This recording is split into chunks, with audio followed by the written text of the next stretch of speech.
I'm standing in the hallway of my own home, watching my daughter-in-law steal it from me. She doesn't know I'm here. She thinks I'm upstairs napping like some fragile old woman who can't handle her own affairs. But I'm right here, watching through the crack in the kitchen door, as Jessica's perfectly manicured hand moves across the deed transfer papers. My deed, my house, my life tracing my signature like she's practiced it 100 times. Maybe she has. The kitchen smells like the lemon cleaner I used this morning. The same kitchen where I fed my son breakfast before school for 18 years. The same kitchen where I held my husband's hand the morning before he went to the hospital and never came back.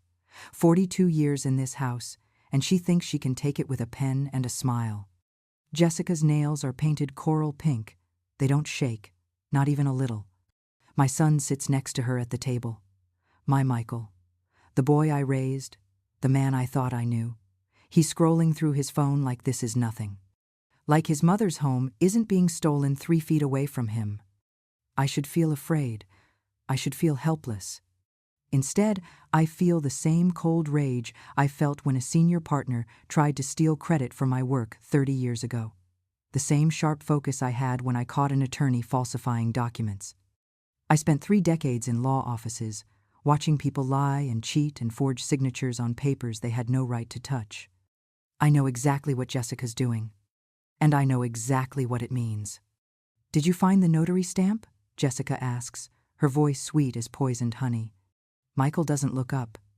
"Check the desk drawer, second from the top." My desk, my drawer, my notary stamp from when I was still working.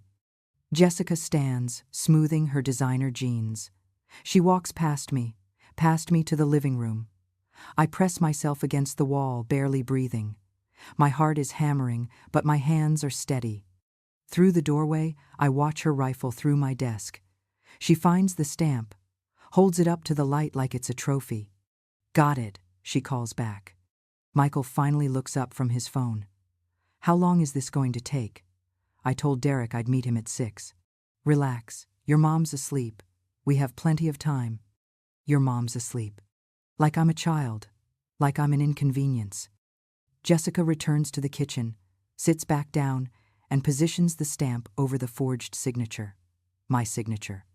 The one that's supposed to transfer ownership of this house, my house, bought with money my husband and I saved for 20 years, to her and Michael. "You really think this will work?" Michael asks. His voice is flat.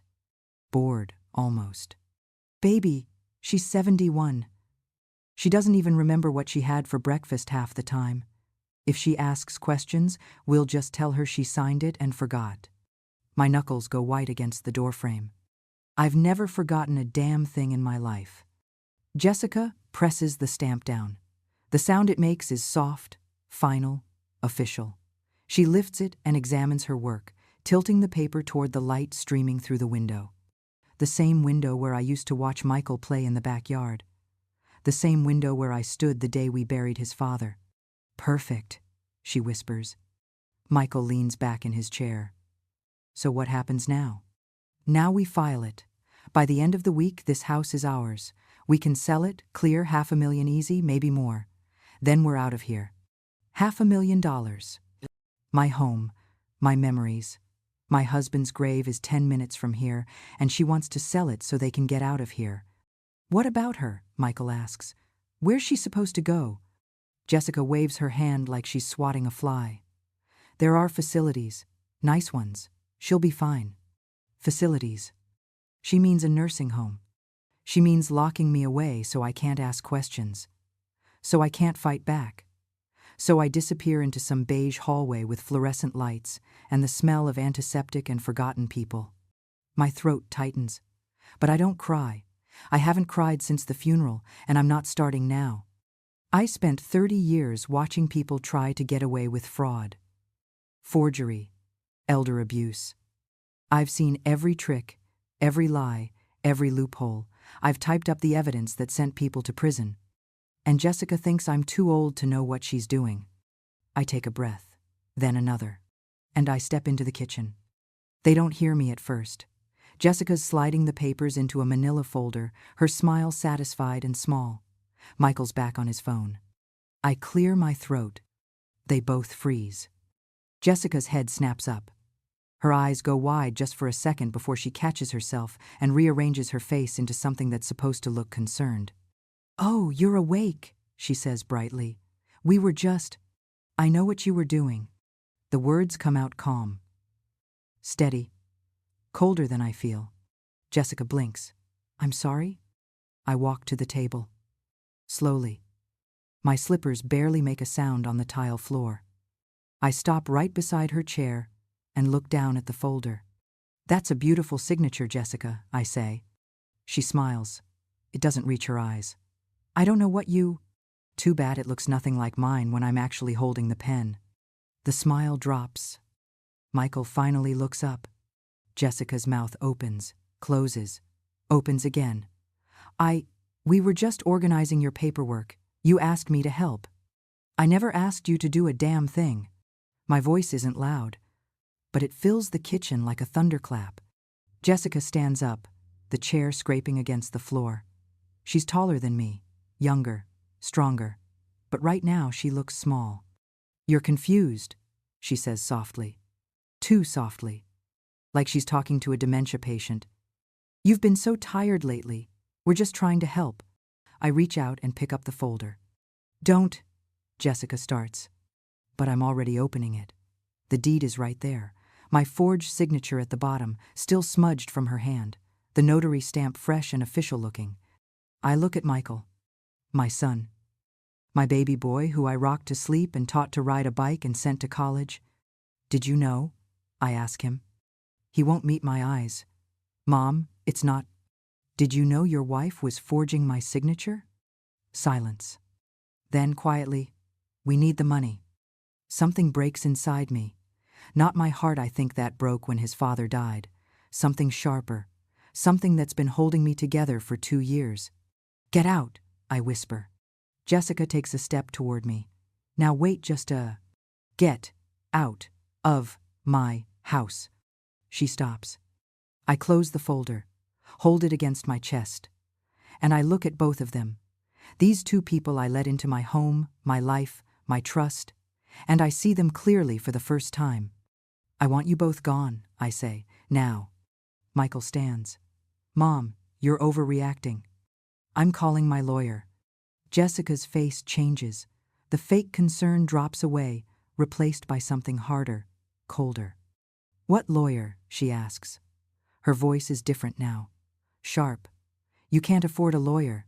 You've been living on Social Security and Harold's pension for 2 years. I smile. It's not a kind smile. "I was a paralegal for 30 years, Jessica. I don't need to afford a lawyer." I turn and walk toward the door. Behind me, I hear Jessica's voice, no longer sweet, no longer careful. "You have no idea what you're doing, old woman."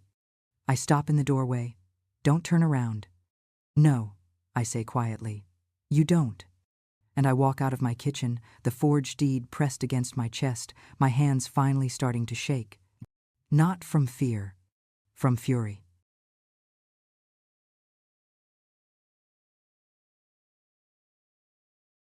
They don't leave. Jessica recovers in seconds too fast, like she's practiced this moment in front of a mirror. Her face shifts from shock to something softer, something that's supposed to look like concern but lands somewhere closer to pity. "Sweetheart," she says, and the word makes my skin crawl. "I think you're confused." I'm standing in the doorway holding the folder with my forged signature inside, and she's calling me confused. "I'm not confused," I say. My voice is steady, calm, the way it used to sound in depositions when lawyers tried to rattle me. "I saw what you did." Jessica glances at Michael. Just a flicker of eye contact, but I catch it. A silent conversation passing between them in half a second. Then she turns back to me with a smile that doesn't fit the situation. Too bright, too understanding. "You asked me to help with the paperwork," she says gently. "Remember? Last week you said you were tired of handling all the legal stuff on your own. You said it was too much, that you trusted us to take care of it." "I never said that." "You did." She takes a step closer. "You've been so forgetful lately. Last month you left the stove on twice. You forgot about our dinner plans. Michael and I have been worried." "Stop." The word comes out harder than I mean it to. Jessica flinches, but only slightly. I look at Michael.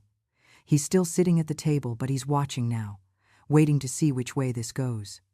Tell her, I say to him. Tell your wife I never asked her to handle any paperwork. Michael shifts in his chair. His jaw tightens.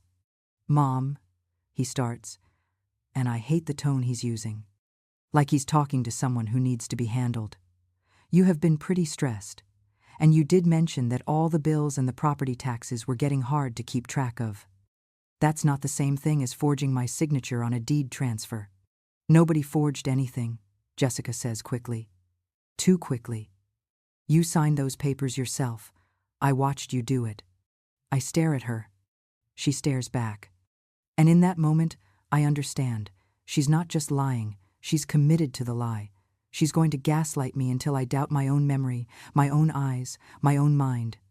I've seen this before. In court. In case files. Women who had their savings stolen by their own children. Men who signed away their homes without realizing what they were giving up. Elder abuse comes in 1,000 forms, and it almost always starts with someone saying, "You're confused, you're forgetful, you don't remember." But I remember everything. I was standing right there, I say, pointing to the doorway. I watched you trace my signature. I watched you practice it on a separate piece of paper first. Jessica's smile falters, just for a heartbeat. That's ridiculous, she says, but her voice is thinner now, higher. Why would I? Because you want my house. The words land like a slap. The kitchen goes silent. Michael stands up slowly. Mom, that's not. You want to sell it. You said so yourself. $500,000, you said. Then you're out of here. Jessica's face goes pale, then red. You were listening? In my own house? Yes, I was listening. She takes a step back, and something in her expression shifts again. The fake sweetness is gone now. What's left is colder, sharper. You're being paranoid, she says flatly. We're trying to help you, and you're acting like we're criminals. You are criminals.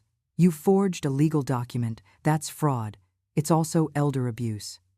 Elder abuse? Jessica laughs, but it sounds wrong. Too loud. You're not some helpless old woman. You're perfectly capable. Then why are you trying to take my house? She stops. I can see her mind working, calculating, trying to find the next lie. I look at Michael again. My son. The boy I raised alone after his father died. The boy I worked 2 jobs to put through college. Say something, I tell him. Tell me you didn't know about this. He opens his mouth, closes it. Then, have you been taking your blood pressure medication? The world tilts. For a second, I think I misheard him, but he's looking at me with that same careful expression Jessica uses, that tone that says, let's not upset her. What? Your medication, he says quietly. You've been forgetting to take it. Jessica found 3 days' worth of pills still in the organizer last week. The doctor said if you don't take it regularly, it can cause confusion, memory problems. I feel like I've been punched in the chest. You think I'm losing my mind, I whisper. I think you're under a lot of stress. I saw what she did. My voice cracks. I hate that it cracks. I hate that my hands are shaking and my eyes are burning and I feel like I'm disappearing right in front of them. You're tired, Michael says. He's using his reasonable voice, his let's all calm down voice. Why don't you go upstairs and rest? We can talk about this later when… No. I slam my hand down on the kitchen table. The sound echoes through the room like a gunshot. The folder jumps. The forged papers inside scatter across the table, some sliding onto the floor. Jessica and Michael both freeze. I watch them, really watch them, and I see it. The glance they exchange, quick, guilty, the kind of look that says, what do we do now? That's when I know for sure. My son isn't just standing by while his wife steals from me.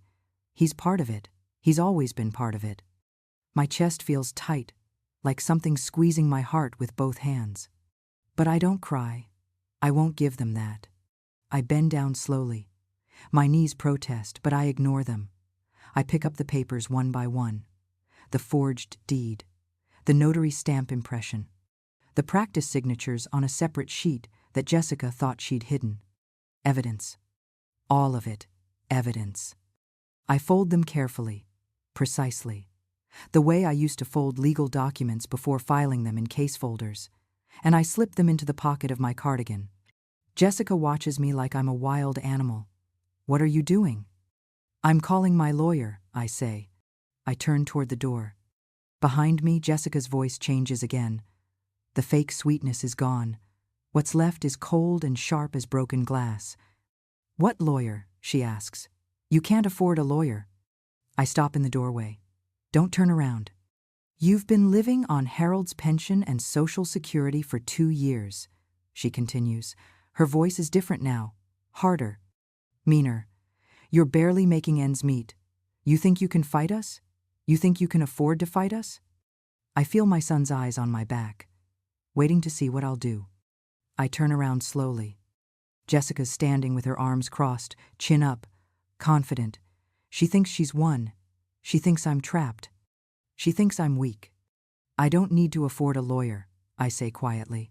Then what are you going to do? She takes a step closer. Call the police? Tell them your daughter-in-law is trying to help manage your affairs? Tell them you're being abused because your family cares about you? No. I reach into my other pocket, pull out my phone. The screen lights up. I'm going to show them this. I turn the phone around. On the screen is a video, crystal clear, time-stamped from 20 minutes ago. Jessica, sitting at my kitchen table, tracing my signature, practicing it on scratch paper, pressing the notary stamp down, smiling. You're on camera, I say. The whole thing. Every word you said. Every signature you forged. The color drains from Jessica's face. You can't. I installed security cameras last month, I say. After my neighbor had a break-in, one in the kitchen, one in the living room, one by the front door. I look at Michael. He's staring at the phone like it's a snake. I have everything. I tell them both.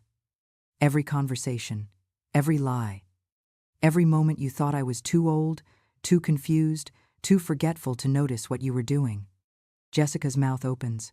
Nothing comes out. I slip the phone back into my pocket, next to the forged papers. Get out of my house, I say. Both of you, now. For a long moment, nobody moves. Then Jessica grabs her purse from the counter. Her hands are shaking now. She looks at Michael. We need to go. But Michael's still staring at me. Mom. Don't. The word stops him cold. Don't call me Mom. Don't apologize. Don't pretend you didn't know exactly what you were doing. His face crumples. Just a little. Just enough for me to see the boy I raised underneath the man who tried to steal from me. But I don't soften. I can't. You have 10 minutes to leave, I say. After that, I'm calling the police. Jessica's already at the door. Michael. Now. He follows her like a ghost. Doesn't look back. The door slams. I stand alone in my kitchen. The same kitchen where I fed my son breakfast for 18 years. The same kitchen where I held my husband's hand the morning he died. And I finally let myself shake. They're gone, but I can still smell Jessica's perfume in my kitchen. I stand at the table for a long time, staring at the empty chairs. My hands won't stop shaking. Not from fear, I'm past fear now, from adrenaline, from rage. From the realization that my own son watched his wife try to steal my home and asked me about my blood pressure medication. I need to move, need to think, need to do something. I pull out my phone and open the security camera app. The video is there, all of it. Jessica's hand moving across the deed. Her voice clear as crystal. She's 71. She doesn't even remember what she had for breakfast half the time. I save the video to 3 different places. My phone, my email, a cloud backup. Then I sit down at the kitchen table, my table, in my house, and I start making a list. I spent 30 years as a paralegal. I know how this works. Evidence, timeline, documentation. You don't go to war without ammunition, and you sure as hell don't file charges without proof. I open my laptop, the same one. Michael said I was too confused to use properly, and I start digging. Item 1.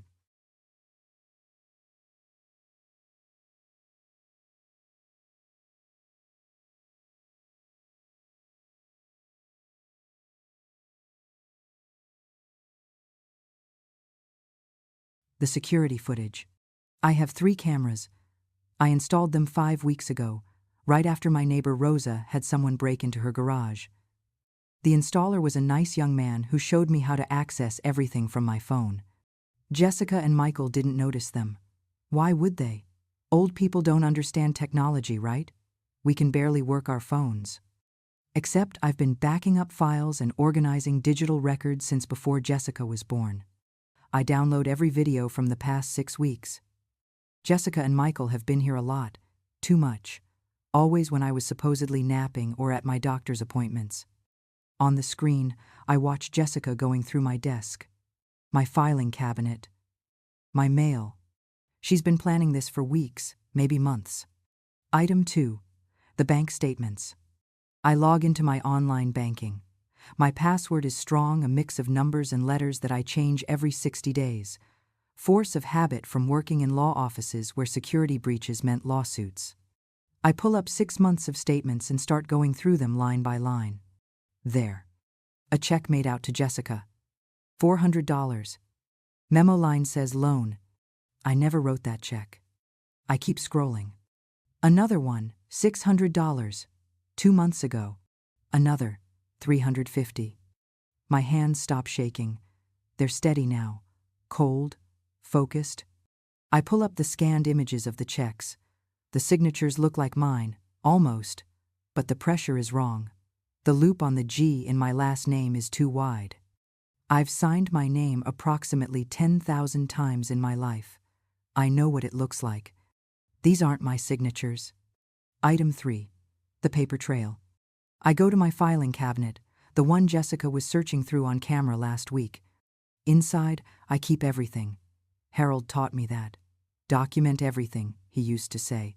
Paper doesn't lie. I find the folder labeled Property Deed and Title. The original deed is still there. But there's something else. A letter from the county clerk's office dated 3 weeks ago. A request for information about property transfer procedures. The return address is my address. But I never sent it. I take a photo of the letter with my phone, add it to the evidence folder. Item 4. The witness. I pick up my phone and call Rosa next door. She answers on the second ring. Hello? Rosa, it's me. Can I ask you something? Of course, mija. Are you okay? You sound upset. I close my eyes. Rosa has lived next door for 15 years. She brought me casseroles after Harold died. She waters my plants when I visit my sister in Florida. Did you see Jessica and Michael here today? I ask. Yes, around 1 o'clock. They let themselves in with a key. I thought maybe you were at the doctor again. I was upstairs. Silence on the other end. They didn't know you were home? Rosa asks carefully. No. More silence. Rosa, have they been coming here when I'm not home? In the past few months? I hear her hesitate. I didn't want to worry you. But yes, maybe once or twice a week. Sometimes more. Jessica said you asked them to check on the house. I never asked them to do that. Rosa's voice changes, gets sharper. What's going on? They tried to steal my house. I hear her sharp intake of breath. Dios mío, what do you need? I need you to write down everything you've seen. Dates, times, anything you remember. Can you do that? I'll do it right now. And Mija, I have a Ring camera on my front porch. It sees your driveway. I can send you the footage. Something tight in my chest loosens. Just a little. Thank you. That boy, Rosa says, and I hear the anger in her voice. After everything you did for him, after everything you sacrificed, how could he? I don't have an answer for that. Item 5. The phone records. I pull up my phone bill online. Another thing Jessica assumed I couldn't do. I search for Michael's number in my call history. He's called me 43 times in the past 3 months. That seems like a lot until I realize most of them last less than a minute, just long enough to ask if I'm home, if I'm going out, if I have plans. He was checking on my schedule, making sure the coast was clear. I download the records, add them to my growing file. Item 6. The medical records. This one makes me pause. Michael mentioned my blood pressure medication, said I was forgetting to take it, said the doctor warned about memory problems. I call my doctor's office. Dr. Patel has been my physician for 12 years. I need to know something, I tell the receptionist. Has anyone called asking about my medical records or about my prescriptions? I hear keyboard clicking. Let me check. Yes, actually. Your son called 2 weeks ago. He said he was concerned about your memory and wanted to know if your medications could be causing side effects. My blood freezes. What did you tell him? Nothing. We can't release medical information without your written consent. Dr. Patel called you directly to ask if you wanted your son added to your approved contact list. You said no. I don't remember that call. But then I realize I do. Dr. Patel called during my book club meeting. I told him I'd call back and forgot. Except I didn't forget to say no. Thank you, I tell the receptionist. Can you note in my file that under no circumstances should my son or his wife have access to any of my medical information? Absolutely. I'll flag it right now. I hang up and add a note to my evidence file. Attempted to access medical records without consent. It's almost midnight when I finally stop. My dining room table is covered in papers, printed bank statements, camera footage stills, timelines written in my own hand, a legal pad filled with notes in the shorthand I learned 40 years ago. I look at it all and feel something shift inside me. I'm not confused. I'm not forgetful. I'm not some helpless old woman who needs to be managed. I'm a paralegal with 30 years of experience and a case file that would make a prosecutor weep with joy. I pick up my phone and search for the number I need. Detective Services, Local Precinct. My finger hovers over the call button. Once I do this, there's no going back. Michael is my son, my only child. The boy I raised alone after Harold died. The boy I sacrificed everything for. But he's also the man who stood in my kitchen and asked about my blood pressure while his wife stole my home. I press call. A man answers. Detective Morrison. My name is... I pause. Then, I need to report a crime. Fraud, forgery, attempted theft of property, and I have evidence. What kind of evidence? I look at the table covered in papers. The laptop screen showing Jessica's face frozen mid-forgery. All of it, I say. I have all of it. 2 days later. The knock on my door comes at 9 in the morning. I look through the peephole. Jessica is standing on my porch. Her face is blotchy. Mascara runs down her cheeks in dark rivers. She's holding a white envelope. I open the door but don't step aside. Don't let her in. Please, she says. Her voice is wrecked. Raw. Please don't do this. Do what? The police came to our house. They have a warrant. They took Michael's computer. They're investigating us for fraud. Good, I think. But I don't say it. Please. Jessica holds out the envelope. Her hands are shaking. It's all here. Every penny I took. $47,000, plus interest. Just please, please drop the charges. I take the envelope. Open it. It's a cashier's check. Made out to me. The amount is right there in black and white. $47,000. More than I expected. More than I knew she'd taken. I look up at Jessica. Really look at her. She's 29 years old. Beautiful. Successful. She has everything ahead of her. And she tried to steal my home because she thought I was too old to fight back. This doesn't make it right, I say. I know. But please, Michael could lose his job. We could go to jail. I'll do anything. I'll sign anything. Just please. No. The word stops her cold. You took my money, I say quietly. You forged my signature. You tried to steal my house. And you made me think I was losing my mind. I'm sorry. You called me confused, forgetful. You tried to convince my own son that I was incompetent. You were going to put me in a facility. Jessica's face crumples. I'm sorry. I'm so sorry, please. I close the door. Through the wood, I hear her crying. I stand there holding the envelope with $47,000 inside. It's not enough. Money never is. The courthouse smells like old paper and floor polish. I've been in courtrooms before, dozens of them, but always in the back row, taking notes for attorneys, organizing files, making sure every comma was in the right place. Never as the victim. I sit in the gallery, 3 rows behind the prosecutor's table. My hands are folded in my lap. I'm wearing the navy blue suit I bought for Harold's funeral. It still fits. Rosa sits beside me. She squeezes my hand once, then lets go. "You okay?" she whispers. I nod. I don't trust my voice yet. The courtroom is half empty. This isn't a murder trial. It's not going to make the news.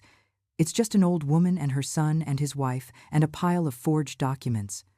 Just my life falling apart in public. The bailiff stands. All rise. We stand. Judge Chen enters. She's younger than I expected. Maybe 50. Sharp eyes behind wire-rimmed glasses. She sits, and we all sit with her.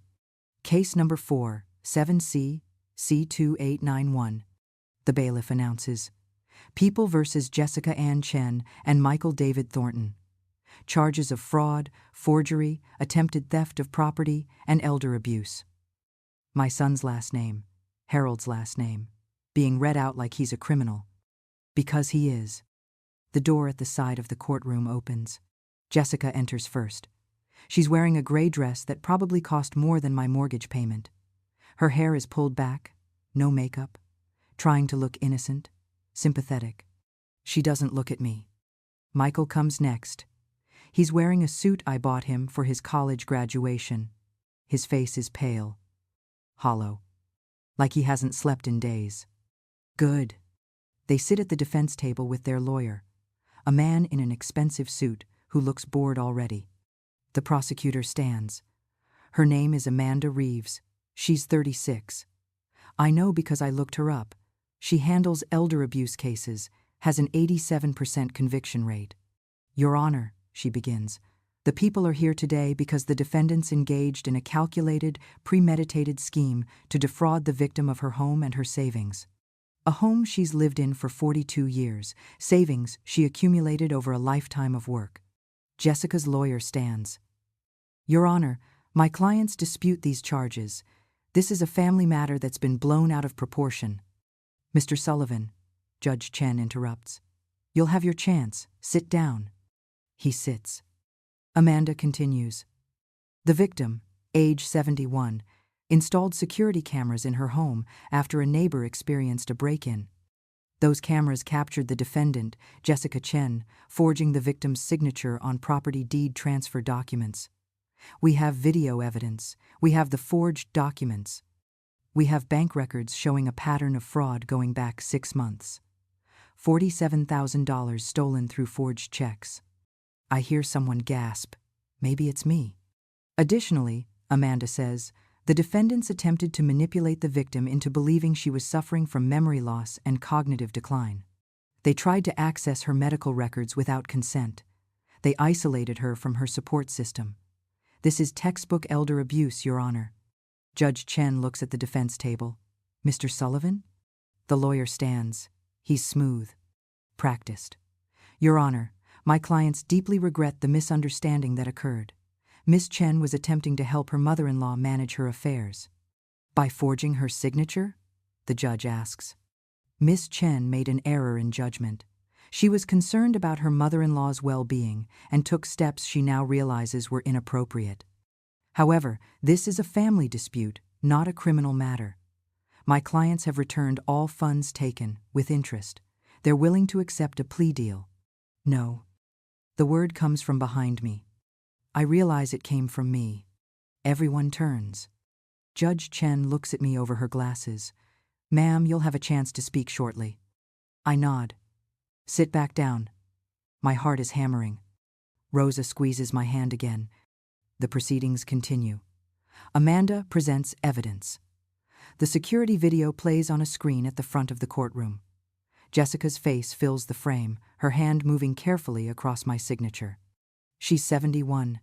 She doesn't even remember what she had for breakfast half the time. Her voice echoes through the courtroom. I watch Michael. He's staring at his hands. His jaw is clenched so tight, I can see the muscle jumping. He still hasn't looked at me. Amanda presents the bank statements, the forged checks. The letter to the county clerk.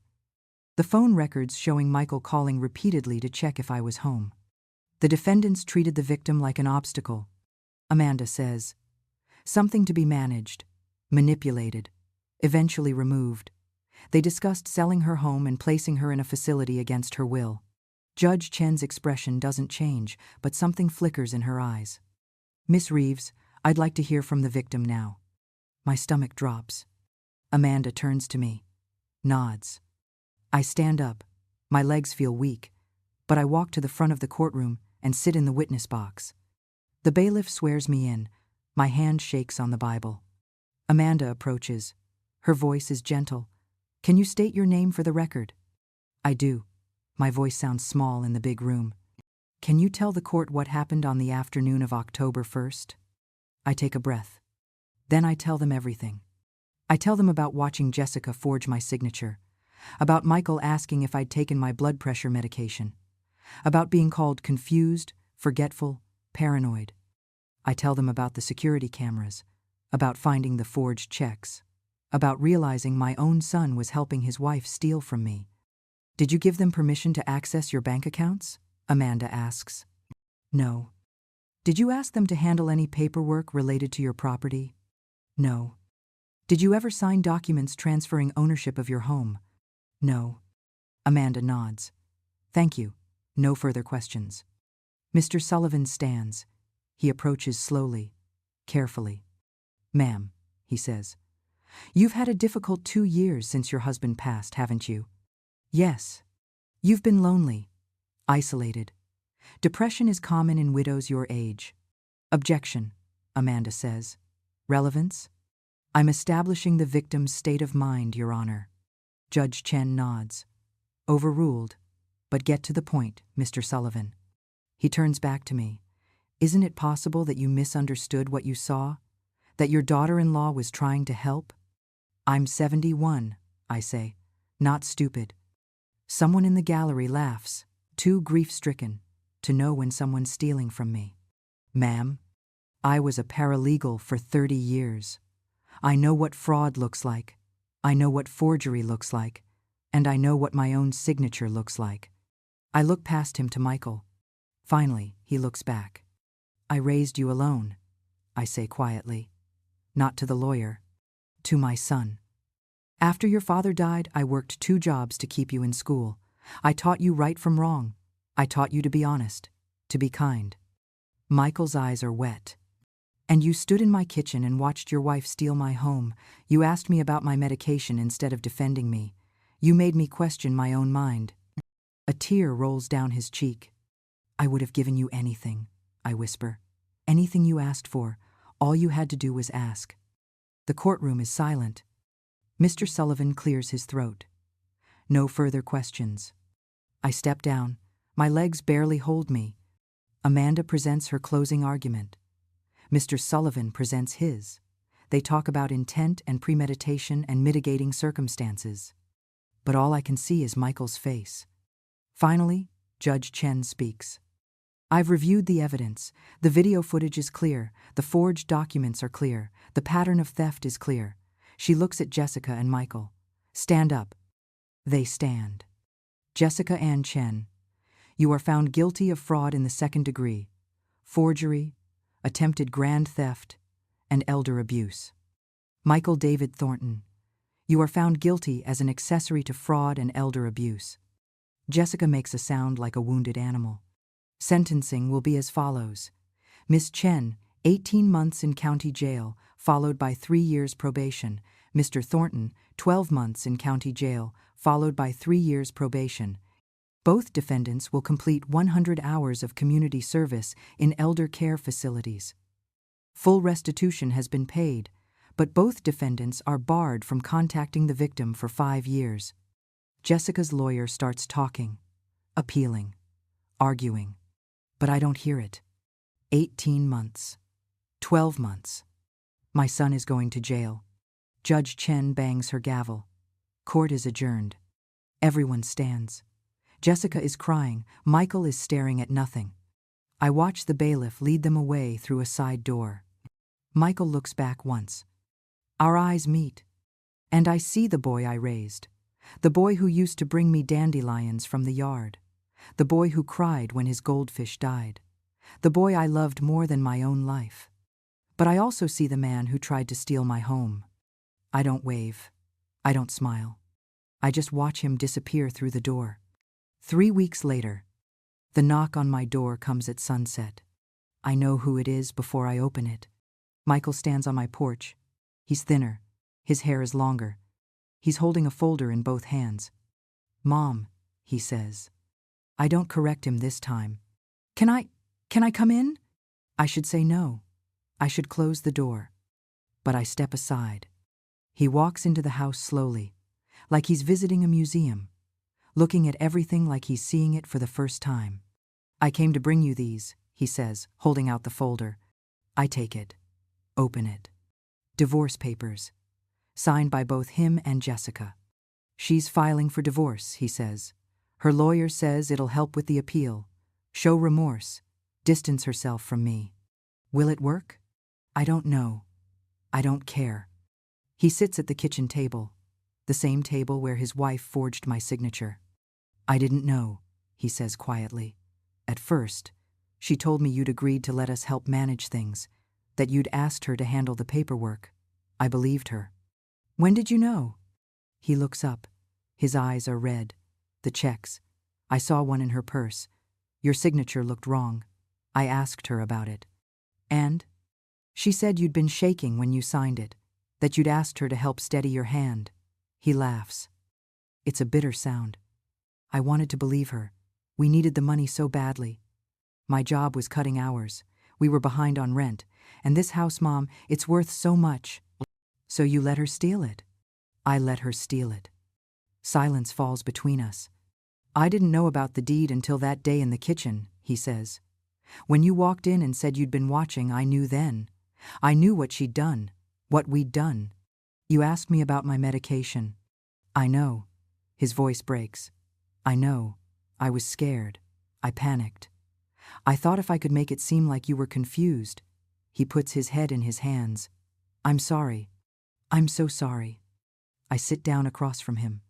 "I'm going to jail, Mom, in 2 weeks, 12 months, maybe less if I'm good." "I know. I lost my job. Jessica's leaving me. My friends won't talk to me." He looks up. Tears stream down his face. "And I lost you. That's the worst part. I lost you." Something inside me cracks. But I don't reach for him. Not yet. "You didn't lose me," I say quietly. "You threw me away." He nods. "I did. You stood by while your wife tried to take everything from me. You made me doubt my own mind. You were going to let her put me in a home." "I know. And then when I fought back, you asked about my medication." "I know." He's sobbing now. Full, ugly sobs. "I know what I did. And I'll spend the rest of my life knowing that I'm the man who tried to steal from his own mother. The man who betrayed the one person who loved him unconditionally." I watch my son cry. And I remember. Labor that lasted 16 hours. Staying up all night when he had croup. Teaching him to read, to ride a bike, to drive. Sitting in the hospital when Harold died and promising that we'd be okay, that we'd get through it together. Loving him was the easiest thing I ever did. Forgiving him might be the hardest. "I didn't think I'd fight back this hard," I say. He looks up. "That's what you thought, isn't it? That I'd be too old, too tired, too grief-stricken to notice what you were doing." "Yes," he whispers. "You were wrong. I was wrong." I stand up, walk to the counter. Pour 2 cups of coffee from the pot I made this morning. I set one in front of him. He stares at it like he doesn't understand. "I'm not ready to forgive you," I say. "I don't know if I'll ever be ready." "I understand. But you're still my son." His breath catches. "And when you get out in 12 months, if you want to try, really try to make this right, I'll be here." "Mom," I said if. I'm not promising anything, but I'm not closing the door either. He nods, picks up the coffee with shaking hands. We sit in silence, drinking. 2 people who used to be a family, trying to figure out if we still are. 6 months later, I'm standing in my backyard at sunset. The grass needs mowing. I should call someone to do it. But I like it a little wild. Reminds me that things can grow even when you're not watching them every second. My tea is getting cold in my hand. Earl Grey. Harold used to say I drank it like medicine, never stopping to enjoy it. He was right. I'm trying to do better. The house behind me is quiet. Empty, except for me. Some people think that's sad. I don't. Rosa waves from her back porch. You coming to book club Thursday? Wouldn't miss it, I call back. She grins and goes inside. I bought a new security system last month. Better cameras, motion sensors, a panic button that connects directly to the police. The installer said it was overkill for a quiet neighborhood like this. I told him I'd rather be safe than sorry. He didn't argue. My phone buzzes in my pocket. I pull it out, expecting Rosa with another book recommendation. But it's not Rosa. It's a number I don't recognize. A local area code. I almost don't answer. Then I do. Hello? Mom? My chest tightens. Michael. Yeah, it's me. I'm using someone else's phone. They only give us 10 minutes. He's calling from jail. His voice sounds different, harder, older. How are you? I ask, because I don't know what else to say. I'm okay. Food's bad. My cellmate snores. But I'm okay. He pauses. How are you? I'm fine. Good. That's good. Silence stretches between us. It's different than it used to be. Heavier. Full of things we're both afraid to say. I've been thinking, he says finally, about what you said, about trying to make it right. And? I don't know if I can. I don't know if there's a way to make it right. What we did. His voice cracks. I can't take it back. No, I say quietly. You can't. But I want to try. When I get out, if you'll let me. I close my eyes. The evening breeze is cool against my face. I don't know what that looks like yet, I tell him. I don't know if we can ever go back to how things were. I don't want to go back, he says. I was a shitty son. I took you for granted. I let someone convince me you were weak. I'm not weak. I know. He laughs, but it sounds broken. Everyone in here knows too. I told them what happened. What you did. They think it's badass. Despite everything, I smile. Badass? You took us down with security footage and spreadsheets. Some of the guys want to know if you're single. Tell them I'm too old for prison romance. He laughs. Really laughs. It's the first time I've heard that sound in months. Then the laughter fades. I got a letter from Jessica's lawyer, he says. The divorce is final next week. I'm sorry. Don't be. She was using me. Maybe I was using her too. I don't know. We were broke and desperate, and instead of asking for help, He stops. We tried to take everything from you. Yes. Mom, A mechanical voice cuts him off. You have 1 minute remaining. Shit. Okay. I have to go. But I wanted to call. To hear your voice. To make sure you're okay. I'm okay, I say, and I mean it. I'll call again next month, if that's okay. That's okay. I love you, Mom. The words hit me like a physical blow. I haven't heard them in so long. I forgot how much they could hurt, how much they could heal. I love you too, I whisper. The line goes dead. I stand there holding my phone, tea forgotten in my other hand, watching the sun sink behind the trees. My son is in jail. My daughter-in-law is gone. My house is mine again, but it feels different now, marked by what almost happened. Some nights I wake up and check the security cameras, make sure the doors are locked, make sure I'm safe in my own home. It takes longer than it should to fall back asleep. Last week, someone from the local news called. They wanted to do a story. Grandmother fights back against elder abuse. They made it sound inspiring, empowering. I told them no. This isn't a feel-good story. It's a tragedy. It's a family that broke apart because people got desperate and greedy and forgot what mattered. It's my son in a cell and me in a house that's too big and 42 years of memories that taste different now. But it's also this. I'm still here. I didn't let them take my home. I didn't let them make me doubt myself. I didn't let them win. Some people ask if it was worth it, pressing charges, sending my own son to jail. They ask it carefully, delicately, like they're afraid I'll break. I tell them the truth. I don't know. I won't know for years, maybe not ever. But I know this. I taught my son that actions have consequences, that you can't steal from people just because you think they're weak, that being old doesn't mean being defenseless. Maybe he'll learn it, maybe he won't. But I did what I had to do. The back door opens. Rosa pokes her head out. I made tamales. You want some? I'd love some. She disappears back inside. I hear her humming in her kitchen. The sound drifts through the evening air like a promise that life goes on. I take a sip of my tea. It's cold now. I drink it anyway. Tomorrow I have a dentist appointment. Thursday is book club. Next week I'm volunteering at the library's literacy program. Small things, normal things. The things that make up a life. My phone buzzes again. A text from my sister in Florida. How are you doing? Really? I type back. I'm okay, really. It's not a lie. Not completely. I'm 71 years old. I live alone in a house that's too big. My son is in jail. My marriage ended with a funeral. My family fell apart in my own kitchen. But I'm still here. I'm still standing in my backyard, drinking cold tea, watching the sunset over the home I fought for. The home I won. They thought being older meant being weaker. They thought I'd forgotten how to fight. They thought wrong.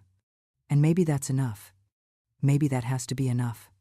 I finish my tea, set the cup down on the porch railing, and I walk back into my house and lock the door behind me. The security system beeps, armed, safe. I'm safe. Finally, I turn off the lights one by one.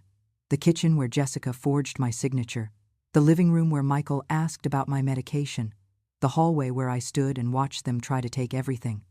Each room goes dark, and I climb the stairs to my bedroom. The same bedroom I've slept in for 42 years. The same bed I shared with Harold. The same window where I watched the seasons change and my son grow up and my life unfold in ways I never expected. I get into bed, pull the blankets up, and for the first time in 6 months, I fall asleep without checking the cameras first. In the morning, the sun streams through my window. I make coffee. I water my plants. I check the mail. There's a letter from Michael, written in his messy handwriting on lined prison paper. I don't open it right away. I'm not ready yet. But I don't throw it away either. I set it on the counter, next to the coffee pot, where I'll see it every morning. A reminder that some things take time. Some things can't be fixed with evidence and lawyers and sentences. Some things just have to heal slowly. Or not at all. I pour my coffee, black, no sugar, the way I've always taken it. And I sit at my kitchen table, the same table where everything fell apart, and I start making plans. For tomorrow, for next week, for the years I have left. Plans that are mine, in a house that's mine, in a life that's mine. They tried to take it. They failed. And I'm still here. That's what matters. That's what will always matter. I take a sip of coffee and smile. Not because I'm happy, not because everything's okay, but because I survived. And sometimes that's the biggest victory of all.